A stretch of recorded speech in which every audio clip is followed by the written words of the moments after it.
ಕಣ್ಣಿಟ್ಟ ಕನ್ಯಾಮಣಿ ಶ್ರಾವಣಿ. ಇದೇ ಊರ ಕಾಲೇಜಿಗೆ ಸೇರಿಕೊಂಡ ಶ್ರಾವಣಿಯನ್ನು ಅನುಭವಿಸಬೇಕೆಂಬ 3 ದಿನದ ಕನಸನ್ನು ಇವತ್ತು ಈಡೇರಿಸಿಕೊಳ್ಳಕ ಬೇಕ. ನಾ ಬಯಸಿದ ಶ್ರಾವಣಿ ಕಡೆನೆ ಕರಕತಳ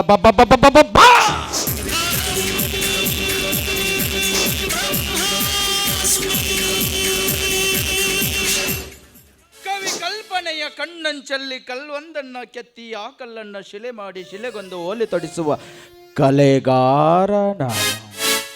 ಈ ಕಲೆಗಾರನ ಕಣ್ಣು ಕುಕ್ಕುವಂತೆ ಈ ಶಿಲೆಯನ್ನು ಸೃಷ್ಟಿಸಿದ ಆ ಶಿಲ್ಪಿ ಯಾರು? ಆ ಶಿಲ್ಪಿಗೊಂದು ನಮನ, ಈ ಶಿಲೆಗೊಂದು ನುಡಿ ನಮನ. ಶ್ರಾವಣಿ, ಈ ರಸಿಕರಾಜನ ಬಿಗದಪ್ಪು ಬಾಬಾಲೆ. Hello mister Neelakantha. Mister Neelakantha, ನಾನು ಒಂದಲ್ಲ ಅಂತ ನಿನಗೆ 2 ಸಲ ವಾರ್ನ್ ಮಾಡಿದ್ದೀನಿ. ನಾನು ಯಾರು ಅಂತ ನಿನಗೆ ಗೊತ್ತಿರ್ಬೇಕಲ್ಲ? ಗೊತ್ತು, ನೀನೊಂದು ಸೊಕ್ಕಿನ ಶ್ರೀಮಂತ ಮನೆಯ ಹೆಣ್ಣು ಅಂತ. ಶ್ರೀಮಂತ ಮನೆ ತಂದ ಹೆಣ್ಣು ಅಷ್ಟೇ ಅಲ್ವೋ, ಸುತ್ತೂರಿನ ಸಿರಿವಂತ ಈ ಕಾಲೇಜಿನ ಪ್ರೆಸಿಡೆಂಟ್ ಜಮೀನ್ದಾರ್ ಸೂರಪ್ಪನ ಮಗಳು. ಯವ್ವ, ಅವನ ಮಗಳ ನೀನು? ಎಡದೊಡ್ಡಕ್ಕಾಗಿ ನಿಮ್ಮಪ್ಪ ಬ್ಯಾರೆ ಹುಡುಗಿಯರನ್ನ ಚುಡಾಯಿಸೋದಕ್ಕ ಬೀದಿಯಾಗ ಬುದ್ಧಿ ಹೇಳಿದ್ದ. ಇನ್ನು ನೀನ ಅವನ ಮಗಳಂದಿ ಅಂದ್ರೆ ಇನ್ನೂ 10 ಸಂಬಂಧಿ ಆದಿ. ಜಮೀನ್ದಾರ್ ಸೂರಪ್ಪ, ನಿನ್ನ ಮಗಳು ನನಗೆ ಪಿಕ್ಸಪ್ಪ. ನನ್ನ ಬೆನ್ನಿಂದ ಯಾಕೆ ಬಿದ್ದಿಯೋಲೆ ಬೆಪ್ಪ?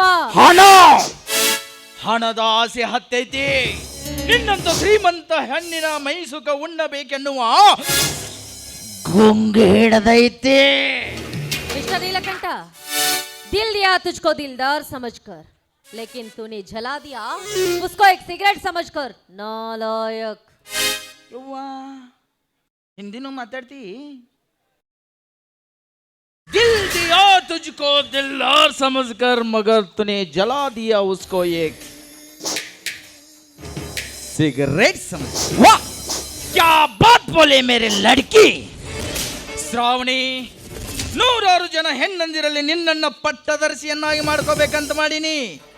ಇದಕ್ಕೆ ನೀ ಏನಂತಿ? ನಾನ ಕಾಲಲ್ಲಿರುವ ಚಪ್ಪಲಿನ ಕೈ ತೆಗೆದುಕೊಂಡು ನಿನ್ನ ಮೋತಿ ಕೆತ್ತುವಾಗ ಹೊಡಿಬೇಕು ಅಂತೀನಿ.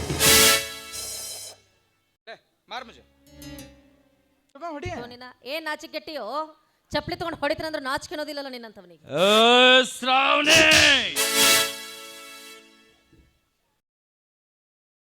ಸುಮ್ನೆ ಯಾಕೆ ಹರ್ಕೊಂತೀಯೋ? ಚಪ್ಪಲಿನ ಏಸ್ ರೂಮ್ನಾಗ ಇಟ್ಟಿ ಬಂದ್ ಮಾತ್ರಕ್ಕ ತಲೆ ಮೇಲೆ ಹೊತ್ಕೊಂಡು ತಿರ್ಗಾಕ ಆಗಂಗಿಲ್ಲ.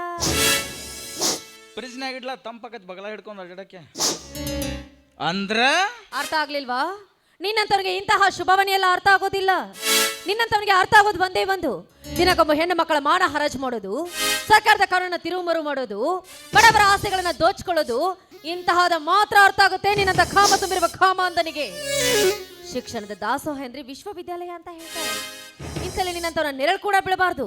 ಸುಮ್ಮನೆ ಇಲ್ಲಿಂದ ಹೊರಟೋಗು. ಇಲ್ಲದೆ ಹೋದ್ರೆ ಎದ್ದು ಬಂದು ನಿನ್ನ ಎದೆಗೊದ್ದು ಬುದ್ಧಿ ಕಲಿಸುತ್ತಾರೆ ಈ ಸಮಾಜದಲ್ಲಿರುವ ಗಂಡುಳ್ಳ ಗರತಿಯರು. ಸಮಾಜದ ಗರತಿಯಾರ? ಹುಚ್ಚಿ, 12ನೇ ಶತಮಾನದಾಗ ಅಕ್ಕ ಮಹಾದೇವಿ ತನ್ನ ಬೆತ್ತಲೆ ಶರೀರವನ್ನು ಕೇವಲ ಕೂದಲಿನಿಂದ ಮುಚ್ಚಿಕೊಂಡರೂ ಕೂಡ ನೋಡುಗರ ಕಣ್ಣು ಅವಳ ಪಾದ ನೋಡುತ್ತಿದ್ದೆ ವಿನಃ ಅವಳ ದೇಹವನ್ನಲ್ಲ. ಯಾಕೆ ಹೇಳು? ಅವಳಲ್ಲಿ ಭಕ್ತಿ ತುಂಬಿತ್ತು, ನೋಡುಗರ ಕಣ್ಣಲ್ಲಿ ಪರಿಶುದ್ಧವಾದ ಭಾವ ತುಂಬಿತ್ತು. ನನ್ನಂತ ಹರಿಯದ ಹುಡುಗರ ತಲೆ ಕೆಡಿಸ್ಬೇಕಂತ ಹಾಕೋತಿರಲ್ಲ ಈ ತುಂಡು ತುಂಡು ತುಂಡು ತುಂಡು ತುಂಡು ತುಂಡು ಬಟ್ಟೆ. ನಿನ್ನಂತ ತುಂಡು ತುಂಡು ಬಟ್ಟೆ ಹಾಕುತ್ತಿರುವ ಹರಿಯದ ಹೆಣ್ಣಿನ ನೋಡಿದ್ರ ನನ್ನಂತ ಹರಿಯದ ಹುಡುಗಲ್ಲ, ಎಂದ ನಾಳೆ ನಿಗರಿ ಹೋಗೋ ಮುದುಕನು ಯಾಕರಿ ನಿಂದಿರ್ತಾನ. ಹಂಗಂದಾಗ ಎಲ್ಲಿಂದ ಎದ್ದು ಬಂದು ಎದಿಗೆ ಓದಿತಾರಲ್ಲೇ ನಿನ್ನ ಗರ್ತ್ಯಾರು? ಬಾಯ್ ಮುಚ್ಚಲೆ, ಕಾಮ ತುಂಬಿರುವ ಕಲಬೆರಕೆ ಕತ್ತೆ. ಎಲ್ರು ಒಂದೇ ರೀತಿಯಾಗಿರ್ತಾರೆ ಅಂತ ಯಾವತ್ತು ಭಾವಿಸ್ಕೋಬೇಡ್ವೋ? ಅದಕ್ಕೆ ಬಲ್ಲವರೊಂದು ಮಾತನ್ನ ಹೇಳಿದ್ದಾರೆ, ಅಡಿಕೆಗೆ ಹೋದ ಮಾನ ಆನೆ ಕೊಟ್ರು ಬಾರದು ಅಂತ. ಪವಿತ್ರವಾಗಿರೋ ಪುಣ್ಯ ಭೂಮಿಯಲ್ಲಿ ಹುಟ್ಟಿರುವ ಎಷ್ಟೋ ಜನ ವೀರವನಿತೆಯರಿದ್ದಾರೆ. ಸತ್ಯವನ ಸಾವಿತ್ರಿ, ಹೇಮರೆಡ್ಡಿ ಮಲ್ಲಮ್ಮ, ಸಜ್ಜಲಗೂಡು ಶರಣಮ್ಮ, ಇಟಗಿ ಭೀಮಮ್ಮ, ಅಂತಹ ಗಂಗಮ್ಮರು ಹುಟ್ಟಿರುವ ನಾಡೈತೆ. ನಿನಗಲ್ಲಿದ ಆ ಮಹಾತಾಯಿಯರಿಗೆ ಅವರು ಒಂದು ಹೆಣ್ಮಕ್ಳು ಅನ್ನೋದು ನಿನಗೆ ನೆನಪಿರಲಿ. ಅವ್ರು ನಿನ್ನಂಗ ಹರ್ಕ ಮುರ್ಕ ಬಟ್ಟಿ ಹಾಕೊಂಡು ಅಡ್ಡಾಡ್ಲಿಲ್ವಾ? ಅವ್ರ ಕಾಲದಾಗ ನಿನ್ನಂತ ನಾಲಾಯಕನು ಈ ಭೂಮಿ ಮೇಲೆ ಹುಟ್ಟಿರ್ಲಿಲ್ಲಪ್ಪ. ಶ್ರಾವಣಿ ಅಚಬಾಯ್ನ ಅಂತಹ ವೀರವಂತೆ ಹುಟ್ಟುವ ನಾಡಿನಲ್ಲಿ ಇಂತಹ ನಾಲಾಯಕ ಹುಟ್ಟಿದೆ ಅಂದ್ರೆ ಅದೆಷ್ಟು ಜನ ಬಿಟ್ಟ ಪುರುಷರಿಗೆ ಸೆರಗ ಹಾಸಿ ನಿನ್ನ ಹೆತ್ತಿರ್ಬೇಕು ನಿನ್ನ ಹೆತ್ತ ತಾಯಿ. ಶ್ರಾವಣಿ, ಸುಗಂಧದಷ್ಟು ಪವಿತ್ರಳಾದ ನನ್ನ ಹೆತ್ತ ತಾಯಿಯ ಬಗ್ಗೆ ಮಾತಾಡಿದ ನಿನ್ನನ್ನು ಇವತ್ತು ಬಿಟ್ಟು ಹೋದ್ರೆ ನನ್ನ ಗಂಡ ಜಾತಿಗೆ ಅವಮಾನ ಬಾರಲೆ. ಕೇವಲ ನಿನ್ನ ತಾಯಿಗೆ ಒಂದೇ ಒಂದು ಮಾತನಾಡಿದಕ್ಕೆ ನಿನಗೆ ಇಷ್ಟೊಂದು ಕೋಪ ಬಂತಲ್ಲ. ಕಾಲೇಜ್ ಬರೋ ಪ್ರತಿಯೊಂದು ಹೆಣ್ಣು ಮಕ್ಕಳನ್ನು ತುಚ್ಛ ದೃಷ್ಟಿಯಿಂದ ನೋಡ್ತಾ ಇಲ್ಲ. ಅವ್ರೇನಾದ್ರೂ ತಿರುಗಿ ನಿತ್ರೆ ನಿನ್ನ ಪರಿಸ್ಥಿತಿ ಏನಾಗುತ್ತದೆ ಅನ್ನೋದನ್ನ ಚೆನ್ನಾಗಿ ನೆನಪಿಟ್ಕೋ. ಶ್ರಾವಣಿ, ಈ ದಟ್ಟವಾದ ಕಾಡಿನಲ್ಲಿ ಅದು ಯಾವನು ಬಂದು ಕಾಪಾಡ್ತಾನ ನಾನು ನೋಡ್ತೀನಿ. ಸುಮ್ಮನೆ ಈ ದುಷ್ಟನ ಕೆನ್ಕೋದ್ಕಿಂತ ಹೇಗಾದ್ರೂ ಈತನ ಕೈಯಿಂದ ಪಾರಾಗೋದೇ ಒಳ್ಳೇದು. ನೀಲಕಂಠ, ಏನ ಇನ್ನು ಕತ್ತಳ ದೊಡ್ಡ ಹೈ ರೇಂಜಿಗೆ ಹೋಗಿ ಒಮ್ಮೆ ತೆಳಗಿಳಿದ್ ಬಿಟ್ಲೆ. ನೀನ್ ಅಲ್ಲಿದೆ ಅಂತ ಅನ್ಕೊಂಡಿದ್ದೆ, ಇಲ್ಲೇ ಲೋ ಲೆವೆಲ್ ಇದೆ ಅಂತ. ನಮಗೆ ಹೆಂಗ ಕಾಡಿಸ್ಬಾರ್ದವ ಪಟ್ನೆ. ಆಯ್ತು ಬಿಡು, ನೀನ್ ಹೇಳ್ದ ಕೇಳ್ತೀನಿ. ನನ್ನನ್ನು ಬಿಟ್ಟು ಬಿಡ್ತೀಯ? ಮೊದಲ ಈ ಮಾತು ಹೇಳಿದ್ದೆ ಅಂದ್ರೆ ನಾ ಯಾಕಿಟ್ಟು ಗುದ್ದಾಡ್ತಿದ್ನಿ ಗಂಟ್ಲ ಹರ್ಕೊಂಡು. ಸರಿ, ನಾನು ಹೇಳಿದಂತೆ ಕೇಳ್ತೀಯಾ? ಈ ರಸಿಕ ರಾಜನ ಮನತನಿಸುವಂತೆ ಹಾಡೊಂದನ್ನ ಹಾಡ್ತೀಯ? ಹಾಡ.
ಬಿಡೋ ಕೈನ.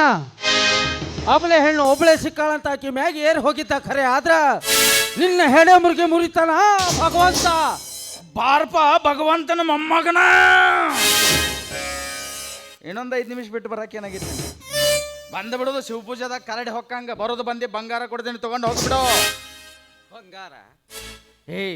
ಬಂಗಾರ ರೊಕ್ಕಕ್ಕೆ ಆಸೆ ಪಡುವ ಮನುಷ್ಯ ನಾನಲ್ಲೋ. ಆ ಭಗವಂತ ಕೊಟ್ಟ ಈ ಜೋಳಿಗೆ ಒಂದು ಇದ್ರೆ ಸಾಕು, 3 ಹೊತ್ತು ರೊಟ್ಟಿ, ಮಾನ ಮುಚ್ಕೊಳಕ್ ಬಟ್ಟಿ ಸಿಗುತ್ತ. ಒಂದು ಹೆಣ್ಣಿನ ಮಾನಭಂಗ ಆಗೋದನ್ನ ಕಣ್ಣಾರೆ ಕಂಡು ಕೈ ಕಟ್ಟಿ ಸುಮ್ಮನೆ ಹೋದ್ರೆ ಮೆಸ್ತಾನೇನು ಆ ನಮ್ಮಪ್ಪ ಗವಿಸಿದ್ದಪ್ಪ.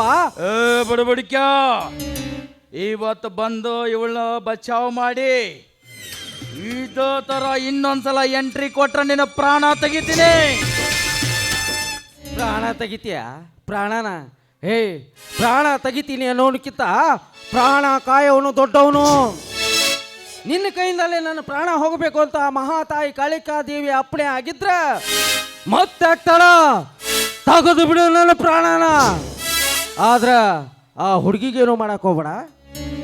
ಏ ತಮ್ಮ, ನಿನ್ನ ನೋಡಿದ್ರೆ ಒಳ್ಳೆ ಮನುಷ್ಯ ಕಂಡಂಗೆ ಕಾಂತಿ, ಬುದ್ಧಿವಂತನೂ ಕಾಂತಿ. ಆದ್ರೆ ಯಾಕೋ ಬುದ್ಧಿ ಮ್ಯಾಗ ಮಸಿ ಚೆಲ್ಲಿದಂಗೆ ಕಾಣ್ತೈತಿ. ಆ ಮಸಿನ ವರ್ಷ ನೋಡಪ್ಪ ಈ ಪ್ರಪಂಚ ಹೆಂಗೈತಿ ಅಂತ. ನೀ ತಿಳ್ಕೊಂಡಂಗೆ ಈ ಪ್ರಪಂಚ ಇಲ್ಲಪ್ಪ. ಈ ಪ್ರಪಂಚ ಬತ್ಲೇನ ಐತಿ. ಹಾ ಬತ್ಲೇನ ಐತಿ. ಬಡಬಡಿಕ ಎಟ್ಟರ ತೆಲಿತೀಯೋ?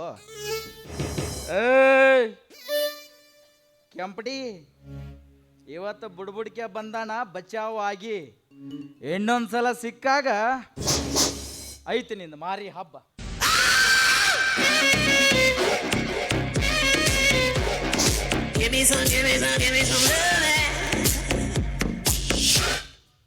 ಹೊಂಟಿದ್ನಿಲ್ಲನ ನನ್ನ ಯಾಕೆ ಉಗುಳ್ ಕರೆದಿ?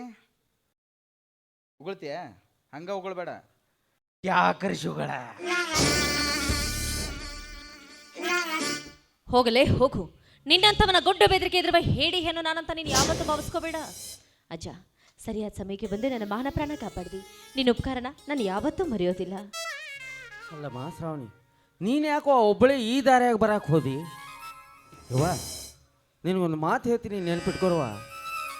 ಮನುಷ್ಯನ ಜೀವನದಾಗ ಬಡತನ ಸಿರಿತನ ಅನ್ನೋದು ಸೂರ್ಯ ಚಂದ್ರರು ಇದ್ದಂಗ. ಒಂದು ಬರುತ್ತ, ಒಂದು ಹೋಗುತ್ತ.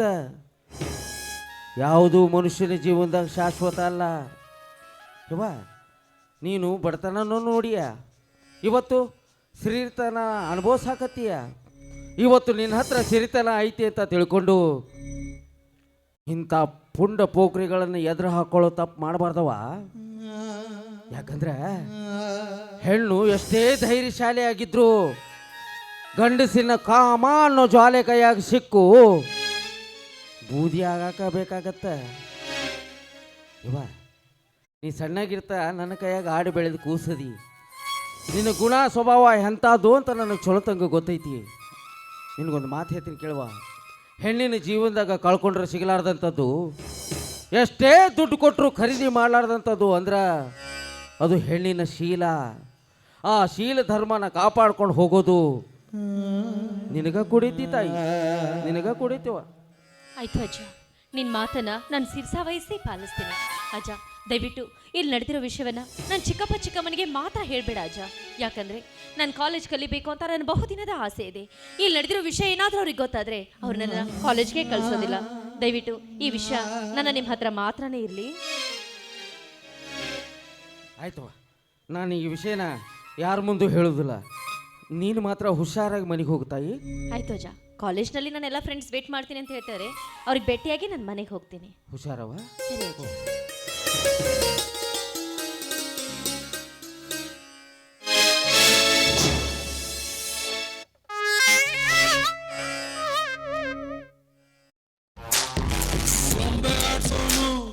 ಮೇಲೆ ಕುಂತನ್ನು ನಮ್ಗೆ ನಿಮಗೆ ಯಾಕೆ ಟೆನ್ಷನ್ನು? ಬೊಂಬೆ ಆಡ್ಸೋನು ಮೇಲೆ ಕುಂತನ್ನು ನಮ್ಗೆ ನಿಮಗೆ ಯಾಕೆ ಟೆನ್ಷನ್? ಪಣತೆಯಲ್ಲಿರುವ ಎಣ್ಣೆ ತೀರಲು ಬಂದಾಗ ದೀಪ ಪ್ರಜ್ವಲಿಸಿ ಉರಿಯುತ್ತೆ, ಸಾಕಷ್ಟು ಬೆಳಕು ನೀಡುತ್ತೆ. ಜೊತೆಯಲ್ಲಿ ಹೊಲಸು ಕಪ್ಪು ಕಾಡಿಗೆನೂ ಹೊರಸೂಸುತ್ತೆ. ಯಾಕೆ ಗೊತ್ತೇ? ಇನ್ನು ಅದರ ಅಂತ್ಯ ಸಮೀಪಿಸಿದೆ ಎಂದು. ಈ ಹುಡುಗ ಯಾರೋ ಏನು?